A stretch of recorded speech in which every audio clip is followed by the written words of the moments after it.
伫台湾，这讲台语的人呢，数量是排全国第2个。也毋过认真甲看，这6岁至14岁这当中呢，会晓讲台语的比例是干那7.4%尔。这几当来，这政府是有透过教育台语家庭的这个补助，想要来发展台语。有学者是建议讲，应该爱提升这台语的公共性，会当对地方通行语，也有起做语言景观来做。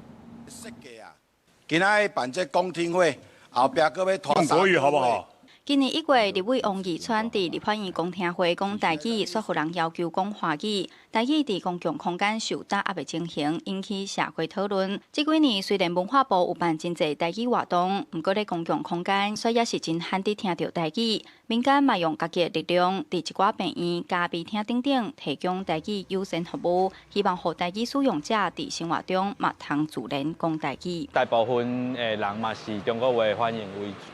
较侪啦，我感觉欠缺自信的台语使用者的一个结果啦。若是有一个咱主动性去甲因讲台语的时阵，伊嘛会较正讲台语。爱互因知影讲，其实咱咧讨论遮一寡镜头啦、无事实的啊吼，遮其实咱拢会当用台语来去讨论、来去解说。这几年嘛有台语团体呼吁政府袂当把资源集中伫教育甲文化，嘛着为地方通行语来做。有学者指出，其实国家语言发展法内底有公布施行通行语的相关程序，呼吁政府着配套积极回应民间的诉求。比如讲，教育机关，我们要回应囡仔有权利接受伊的母语教学的权利，法律已经提供地方政府会当把咱的台语当作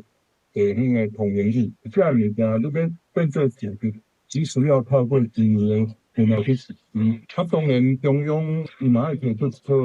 鼓励的方法啦。学者建议要有奖励机制，鼓励公部门和地方推动台语服务，嘛通建立台语社区，也是地名、路名的台语标识，起做语言景观。文化部表示，未来会照国家语言整体发展方案做，包括各种奖励母语社区，也是用媒体资源提升民众兴趣等等。那教育部嘛打算今年伫嘉义设台语沉浸式的学习基地，来扩大台语的公共空间。记者杨淑静综合报道。